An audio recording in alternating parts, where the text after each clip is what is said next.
역대하는 다윗의 아들 솔로몬에 관한 이야기로 시작을 합니다. 1장에서는 솔로몬이 기브온 산당에서 제사를 드리는 내용이 등장하고요.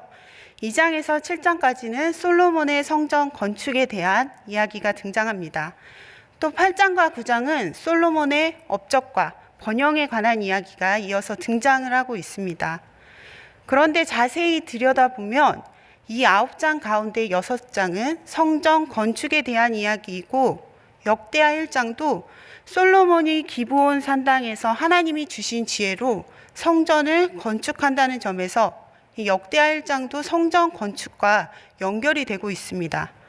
또한 8장과 9장도 솔로몬의 업적이 성전 건축의 결과로 보이기 때문에 역대하 1장에서 9장까지 전체적으로 다루고자 하는 것은 솔로몬의 생애가 아니라 바로 성전 건축에 집중하고 있다라는 것을 알 수가 있습니다.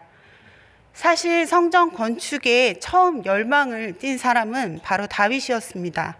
그래서 역대상 21장에서 26장까지 보게 되면 다윗이 성전 건축을 위해 얼마나 세밀하고 꼼꼼하고 치밀하게 준비했는지를 알 수 있습니다.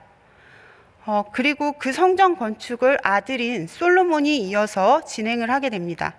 이 역대상 28장 6절과 10절 그리고 29장 1절에 보면 선택하다라는 동사가 3번 등장하게 되는데요. 이를 보았을 때 솔로몬은 성전 건축을 위해 선택된 인물이다라는 것을 알 수가 있습니다. 열왕기에서는 솔로몬의 이야기를 다루면서 솔로몬의 다양한 이야기들을 말합니다. 솔로몬이 지혜롭게 재판을 했던 이야기를 하고요. 또 솔로몬의 관리, 솔로몬이 먹는 음식 이런 것들에 대해서 언급을 하고 있습니다. 또 이방의 모든 사람들이 놀랍게도 칭송하는 그의 지혜에 대해 언급을 하고 있다면 역대기 기자는 이런 것들에 전혀 관심을 보이지 않고 있습니다. 오직 성전 건축에만 집중하여 이야기를 하고 있습니다. 오늘 본문 2장은 성전 건축을 시작하는 첫 단계입니다. 2장 1절에 솔로몬이 여호와의 이름을 위하여 성전을 건축하고 라고 시작을 하고 있습니다. 이미 하나님께서는 신명기 12장 5절에 그의 이름을 두고 그의 거처를 삼을 한 곳을 택하셨음을 이스라엘에게 알리셨습니다. 또 시편 78편 68절과 132편 13절에는 여호와께서 시온을 택하셨다라고 이야기하고 있습니다. 그러므로 하나님께서는 예루살렘을 자신의 처소로 선택하시고 솔로몬을 사용하셨음을 알 수가 있습니다. 그 준비의 과정이 오늘 2장에 등장을 하고 있는데요. 먼저 그는 건축에 필요한 일꾼들을 뽑고 그리고 나서 두로왕 후람에게 편지를 보냅니다. 역대하 2장 3절부터 10절까지가 솔로몬이 두로왕 후람에게 보낸 편지의 내용입니다. 이 편지의 내용을 좀 살펴보면 매우 전략적이다라는 것을 알 수가 있습니다. 솔로몬은 당신이 나의 아버지에게 한 것 같이 라고 편지의 서두를 이렇게 시작을 합니다. 그래서 이러한 어휘를 통해 후람에게 이 성전 건축에 대해서 지원을 동의할 것을 은근히 제시를 하고 있습니다. 솔로몬의 이러한 행동은 당시 솔로몬의 주도권을 드러내주고 있는 대목이기도 한데요. 이것은 그가 고대 근동에 얼마나 큰 영향력을 행사하고 있었는지를 알 수 있는 대목이기도 합니다. 솔로몬은 이러한 주도권을 토대로 하여 성전 건축의 필요성을 이야기합니다. 먼저 자신이 성전을 건축하려는 이유를 밝히고 있는데요. 그것이 바로 오늘 본문의 4절 말씀입니다. 우리 본문 4절 말씀을 같이 함께 읽어보도록 하겠습니다. 시작. 이제 내가 나의 하나님 여호와의 이름을 위하여 성전을 건축하여 구별하여 드리고 주 앞에서 향제로를 사르며 항상 떡을 차려 놓으며 안식일과 초하루와 우리 하나님 여호와의 절기에 아침 저녁으로 번제를 드리려 하오니 이는 이스라엘의 영원한 규례니이다. 솔로몬은 자신이 성전을 건축하려는 이유를 세 가지로 이야기하고 있습니다. 첫째는 향 재료를 사르는 것, 두 번째는 떡을 차려놓기 위해, 또 세 번째는 여호와의 절기에 아침 저녁으로 번제를 드리기 위해라고 이야기를 합니다. 이 향기로운 향을 태우고 또 거룩한 떡을 차려놓고 또 정해진 절기에 아침 저녁으로 번제를 드리는 것이 이스라엘의 영원한 규례다라고 성전 건축의 이유를 밝힙니다. 그리고 솔로몬은 성전을 짓는 일을 사실 매우 영광스럽게 생각을 했습니다. 하나님께서는 모든 신들보다 크신 하나님이시기 때문에 하나님이 거하시는 집은 매우 크고 웅장해야 되고 거대해야 된다 역설하고 있습니다. 또 수사학적인 질문을 통해 6절에 이렇게 고백을 하는데요. 제가 6절을 읽어드리겠습니다. 누가 능히 하나님을 위하여 성전을 건축하리요. 하늘과 하늘들의 하늘들이라도 주를 용납하지 못하겠거든. 내가 누구이기에 어찌 능히 그를 위하여 성전을 건축하리요. 그 앞에 분향하려 할 따름이니이다. 그래서 이러한 이유로 솔로몬은 이방 왕인 두로왕 후람에게 나무를 요청을 했습니다. 그리고 배를 띄어 벌목한 것을 예루살렘으로 가져옵니다.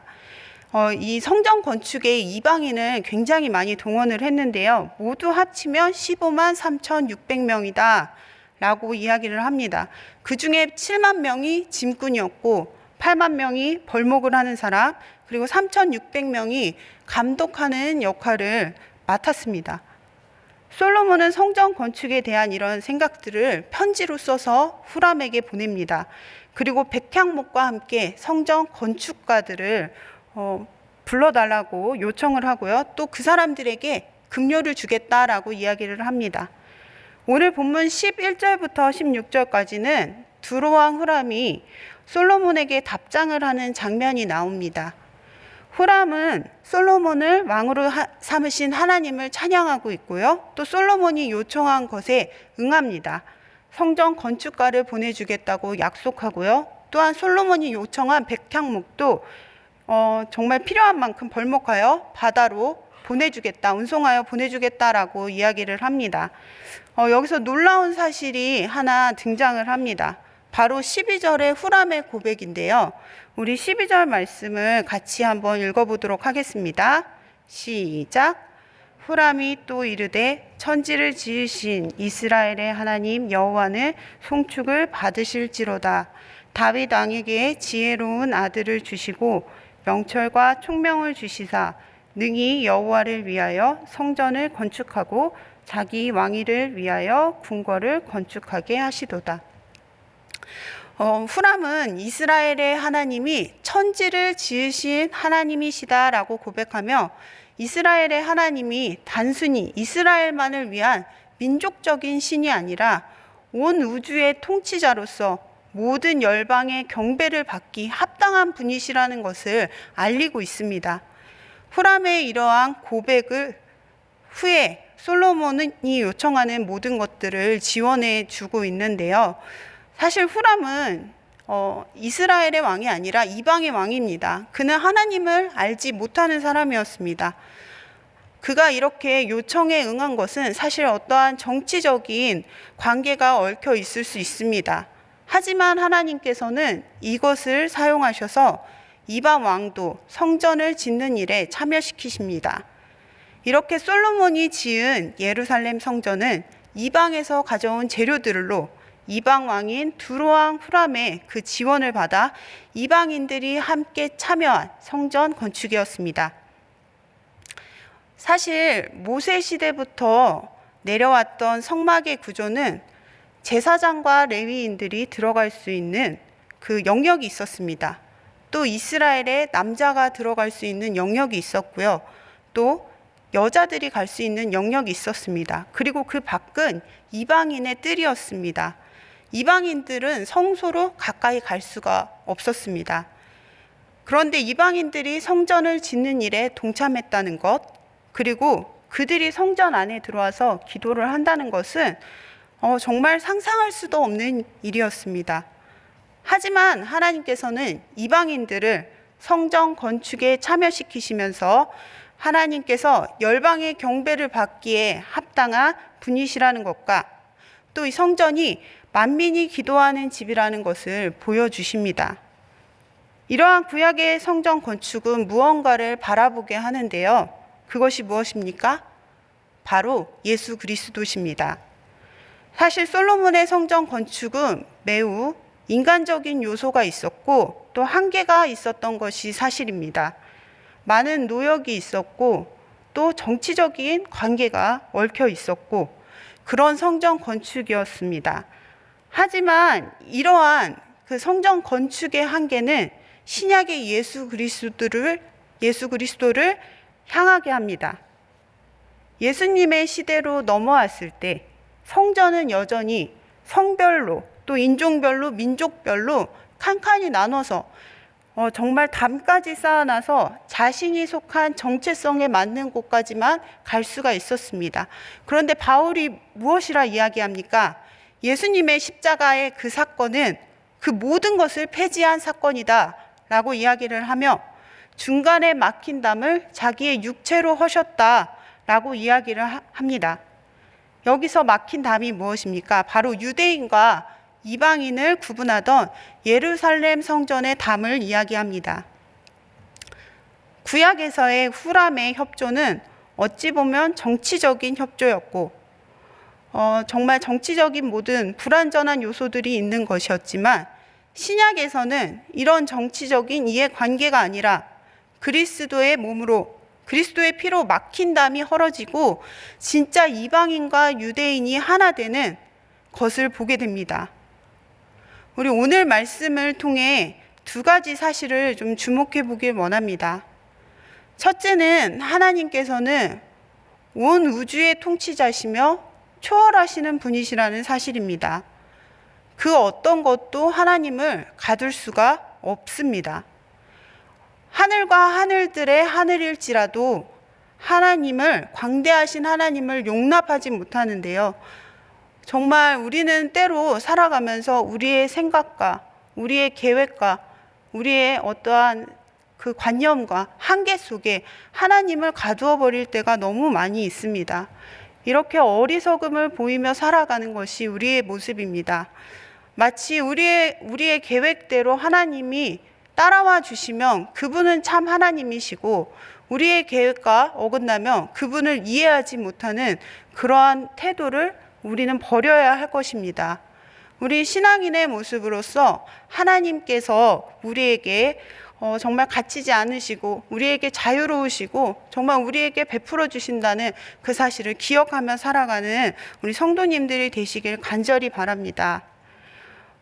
정말 우리 삶 속에서 가장 작은 것조차도 하나님께서는 통치하시고 다스리시고 제한 없으신 하나님이십니다. 우리 이런 하나님을 두렵고 떨림으로 경배하길 원합니다. 두 번째로 우리가 기억해야 할 것은 성전의 기초가 바로 예수 그리스도시라는 사실입니다. 그리스도를 머릿돌로 하여 우리는 그 안에서 함께 세워져 가고 있습니다. 에베소서 2장 21절에서 22절은 이렇게 이야기를 합니다. 우리 마지막으로 같이 한번 읽어보겠습니다. 시작. 그의 안에서 건물마다 서로 연결하여 주 안에서 성전이 되어가고 너희도 성령 안에서 하나님이 거하실 처소가 되기 위하여 그리스도 예수 안에서 함께 지어져 가느니라. 둘로 하나를 만드셨다고 합니다. 또 그리스도 안에서 함께 지어져 가는 것이라고 합니다. 이것이 무엇입니까? 이것은 바로 교회입니다. 교회는 예수 그리스도와 합한 것일 뿐 아니라 서로 하나 된 것을 확인하는 것입니다. 구약 성전이 가지고 있던 모든 한계와 모든 불완전한 요소를 예수 그리스도께서는 제거하시고 우리 모두를 한 몸으로 부르셨습니다. 우리 각자는 개개인이 아니라 예수 그리스도께 접붙임 받은 하나의 한 몸입니다. 우리는 교회된 자로서 이 사실을 기억하며 매일의 삶 속에서 하나님을 예배하며 살아가야 할 것입니다. 사랑하는 성도 여러분, 성전에 모이는 것도 참으로 중요합니다.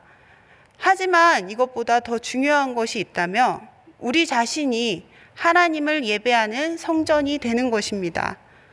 우리의 삶 속에서 하나님의 임재를 매일 경험하고 또 하나님을 인정하는 자로 고백하며 살아가는 것이 매우 중요합니다. 우리 오늘의 하루가 그리고 우리의 매일의 삶이 이렇게 하나님을 고백하며 교회된 자로 우리가 한 몸으로서 살아가는 우리 성도님들이 되시기를 간절히 기도합니다. 우리 이 시간에 함께 기도하겠습니다. 우리 시간에 오늘 말씀을 기억하며 좀 함께 기도했으면 좋겠습니다. 하나님께서는 광대하시고 또 모든 것을 통치하시고 모든 것을 초월하시는 하나님이십니다. 우리 이 시간 기도할 때 하나님, 오늘 하루도 나를 다스려 주시고 또 매 순간 하나님을 인정하며 살아갈 수 있도록 우리를 이끌어 주시옵소서. 또한 우리가 그리스도 안에서 교회된 존재로서 하나 되고 또 예배자로 살아갈 수 있도록 인도하여 주시옵소서. 우리 말씀을 기억하면서 함께 기도하시고 또 각자 가지고 나온 기도의 제목으로 하나님 앞에 기도하며 나아가겠습니다. 기도합니다. 살아계신 하나님 아버지, 감사드립니다. 오늘의 말씀을 통하여 하나님께서는 얼마나 위대하시고